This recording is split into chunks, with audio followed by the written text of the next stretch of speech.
What's up, YouTube? Today, I want to go over something I really like about this knife. So say you're out in the snow, or it's cold, or you're doing something on the farm, or perhaps you run into somebody that does not have your best interests at heart and are in fact out to hurt you in a parking lot or something like that. Whatever the case may be, you need this knife out and you need it now, right? So you open up the sheath, and the little butt of it sticks out. You work it out. Doesn't take that long. And even with gloves on, you're ready to go.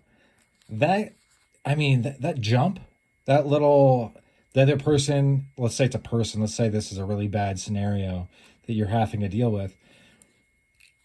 Can you imagine they have to pull out their thing and then with gloves on? It buys you some time. Or let's say that you are going out to cut something, you're working. You don't necessarily want to have to take your gloves off, especially if it's really cold, because your hands lose dexterity as they get colder. Also, if something as bad is happening, your hands lose dexterity as adrenaline courses through your veins. So you might only be able to feel around like this. So right there, my fingers caught it. I just thought it was a pretty interesting and fun little detail to know that this, you can also work it. So you would work it out like this. Boom.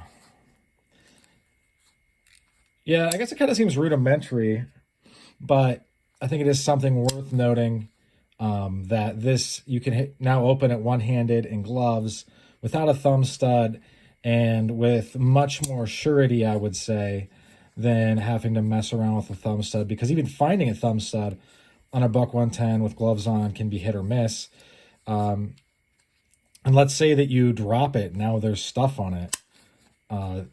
This is going to be much more of service than, say, for instance, here I have the Buck 110 Light, right?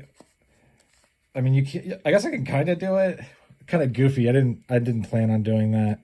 Oh no, it barely gave me my gloves a flesh wound. But in any event, just figured I would share that with you guys, because I do understand that many people that buy the Buck 110, they are buying them to use. They're not buying them just to look at. So, and I got this to be a user. I mean, this isn't just going to sit around. But I like it so much that I'm thinking about maybe getting the other one as a carry, the Buck 110 and 420 high carbon. Just because this one's so nice and the other one comes in wood. I'm on the fence though, because this is a much superior steel, the S30V. Then it's better in every way to 420 high carbon, especially with the heat treat that Buck gives it.